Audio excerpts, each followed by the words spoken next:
He said what? Everybody trying to be a victim. Like, what's this girl, Meghan Markle?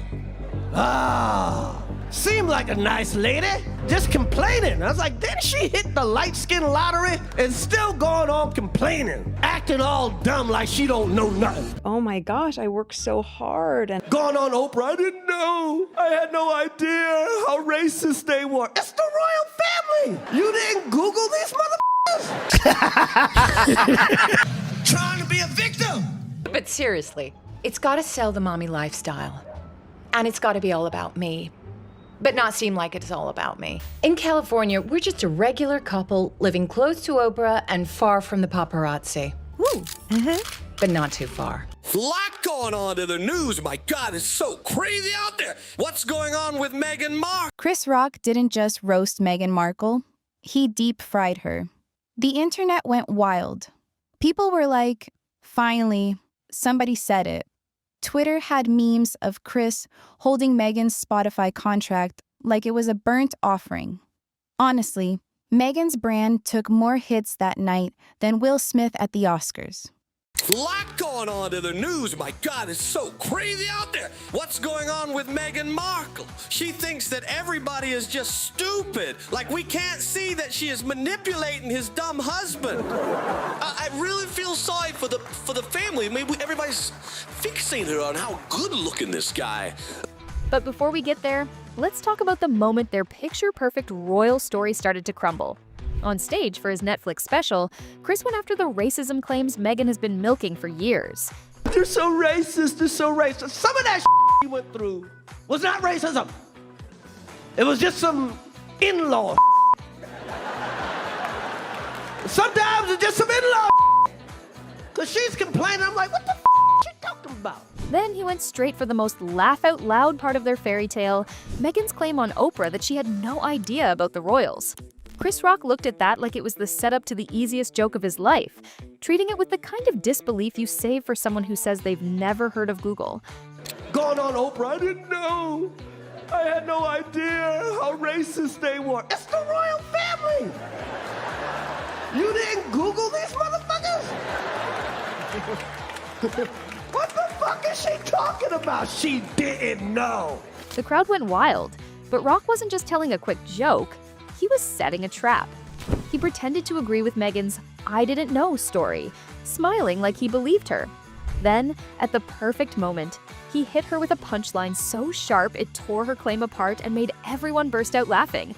What the fuck is she talking about? She didn't know. The fuck? It's the royal family. They're the original racists. Pathetic pictures.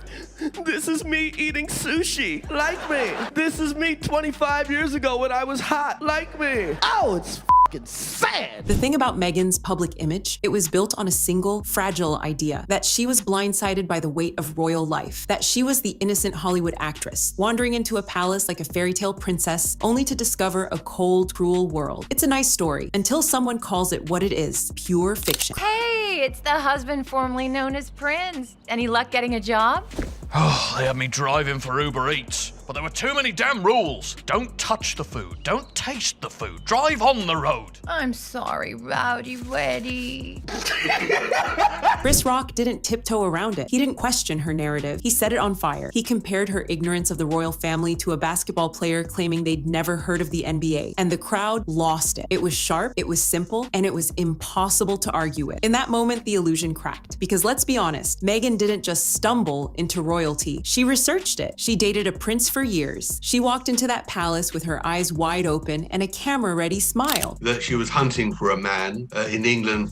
She wanted wealth and she wanted fame. And she targeted Harry. And Chris Rock? He just gave the audience permission to admit what they'd been thinking all along. That's the real power of a joke like his. It doesn't just make you laugh, it pulls the mask off, slowly, in front of a crowd that's suddenly realizing maybe they've been conned. And the most devastating part? Meghan wasn't in the room to defend herself. But she didn't have to be, because from that night on, the poor Meghan act was finished. Every late night host, every satirist, every Twitter account with a Wi-Fi signal now had blood in the water. What Rock did in under 5 minutes would take her PR team years, maybe decades, to undo. A perfect roast doesn't just land, it detonates. The fuck is she talking about? I didn't know. That's like marrying into the Budweiser family and going, they drink a lot. Hours after Chris Rock's special dropped, his Meghan takedown was everywhere. TikTok loops, Twitter clips, YouTube breakdowns with freeze frames of audience members doubled over. And then the comedy world pounced. In Britain, the gloves came off instantly. Comics painted Meghan and Harry as walking contradictions, obsessed with status while pretending to reject it, cashing massive Netflix checks under the banner of purpose. Babe, time to do our daily $250,000 sponsored Instagram post. I shouldn't have left the made-up nonsense. The Duchess of Sussex shared a photo of herself cuddling her daughter on Instagram and a never-before-seen picture from her birth. Their barbs were dry, cutting, and delivered with the kind of disdain only lifelong royal watchers can muster. Across the Atlantic, late-night hosts smelled the same blood. They mocked the brand deals, the self-pity. And this is sweet. Meghan Markle said she has a finger they can use if they need it. The infamous "We want privacy" line, hammering it so hard you could almost hear the palace laughing. We want privacy! We want privacy! Well, I just think some people might say that your Instagram-loving twife actually doesn't want her privacy. How dare you, sir? My Instagram-loving twife has always wanted her privacy! 5 minutes later.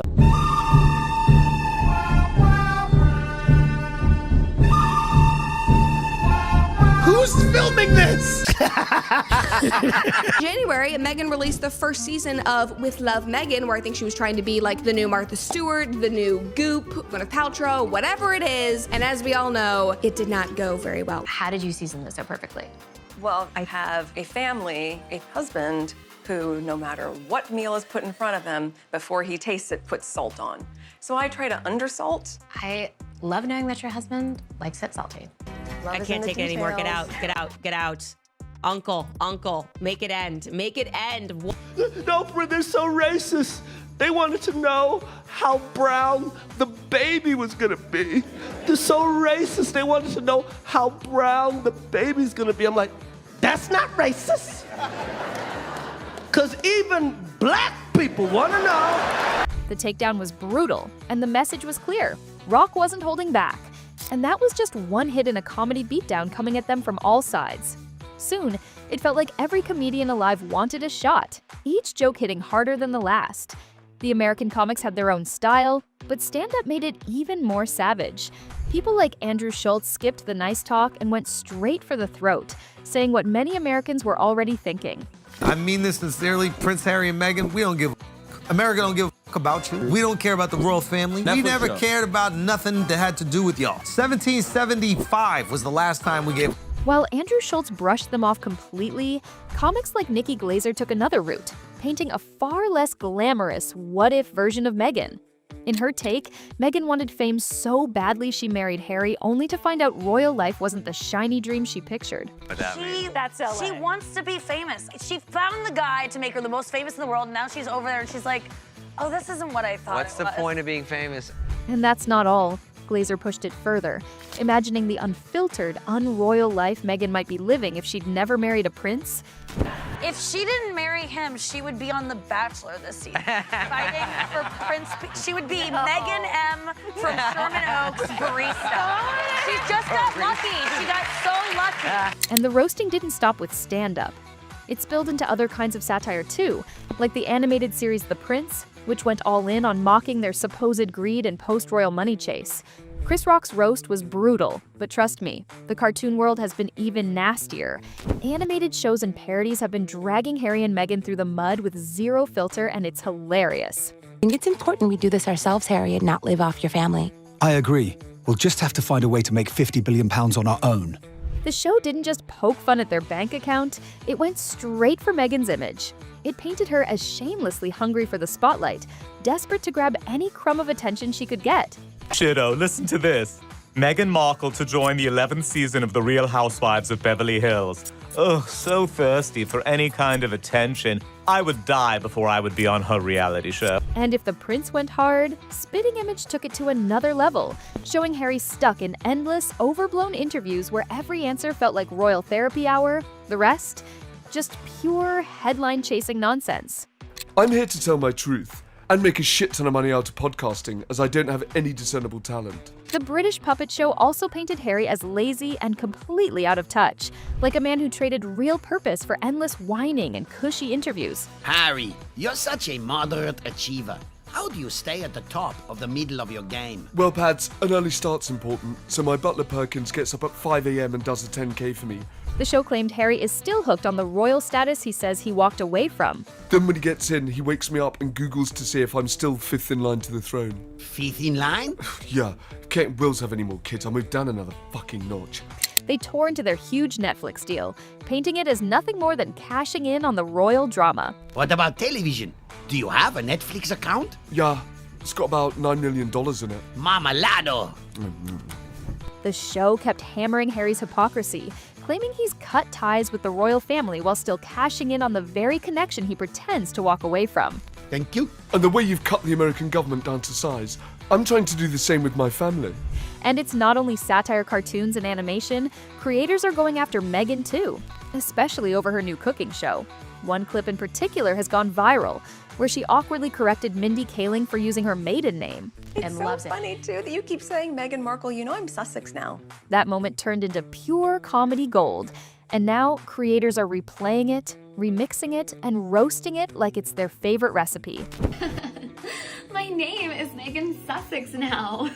Call me Meghan Markle one more time, Mindy fucking Kaling. This fan-driven mockery soon grew bigger, taking aim at her entire polished lifestyle brand.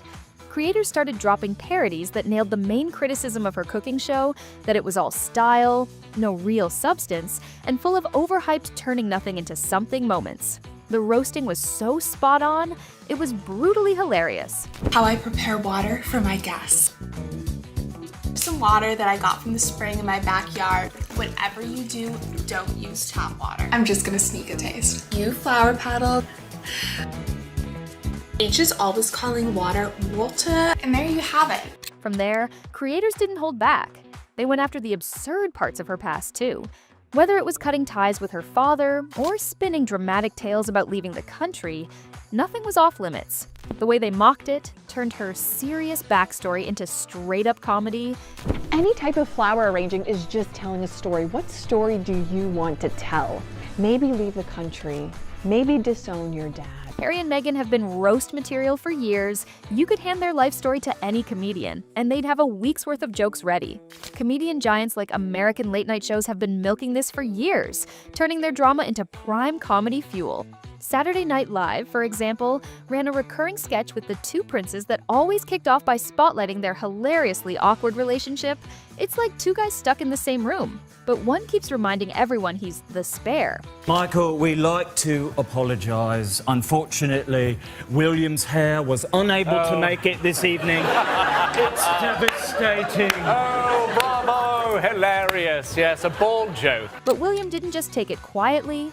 After Harry poked fun at his hair, William fired back by shining a spotlight on Meghan's suit's career, making it clear that if Harry could dish it out, he'd better be ready to take it. It was a perfect you mock me, I mock you moment. And this time, Harry was the punchline. My brother's fiancée, Miss Meghan Markle, is on the American program Suits. Yes, Wednesdays, 8 p.m, USA Network. Check it out. She's amazing in it. Yeah? Right. The only difference between that show and this is people watch this one. To make the mock sting even more, SNL's William dragged Meghan Suit's career by joking the show was so boring it could be sold as a sleep aid. It was the perfect comeback, turning Harry's little hair jab into a full-on roast that left Meghan in the crosshairs too. Whenever the kids are being fussy and not going to bed, she puts on an episode of Suits and they're out. So... what are you doing? Ow! Stop it! Stop it! SNL played it perfectly, portraying them as brothers who can't stop fighting and mocking each other, barely able to last in the same room without trading insults. It was pure comedy gold. Thank you, and goodbye, said William's hair. Oh. Yes. All right, Prince William and Prince Harry, everybody. What is this? And then came the next stage of public humiliation. This round belonged to the cartoonists, who stepped in to keep the beating going. And when it comes to animated savagery, nobody hits harder than South Park. They proved it with an entire episode dedicated to Harry and Meghan. The worldwide privacy tour, kicking off by torching Meghan's favorite contradiction, begging for privacy while doing the exact opposite in the loudest way possible. We just want to be normal people. All this attention is so hard. Isn't it true, sir, that your questionable wife has her own TV show and hangs out with celebrities and does fashion magazines? What are you suggesting? Well, I just think some people might say that your Instagram-loving wife actually doesn't want her privacy. And they didn't just stop at Meghan. They went all in on Harry too, ripping into his memoir as the work of a man born into every privilege yet still crying like he's the world's biggest victim. South Park turned that self-pity into a running gag, showing Meghan as the self-styled boss woman chasing the spotlight, while Harry played the lifelong victim, trailing behind with his grievances. So let me start with you, sir. You've lived a life with the royal family, you've had everything handed to you, but you say your life has been hard, and now you've written all about it in your new book, Where? Yes, that's right, friend. You see, my wife and I are totally like, you should write a book because your family's like stupid, and then so are like journalists. And then, right at the end, South Park delivered the knockout, having Meghan's cartoon self casually drop a line that completely gave away the act. In a single moment, they exposed the gap between her "we just want a normal life" image and her non-stop chase for the spotlight.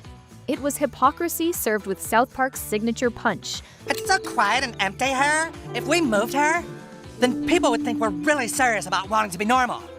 It does seem perfect, doesn't it? We can have a fresh start here. And that so-called normal life they keep selling?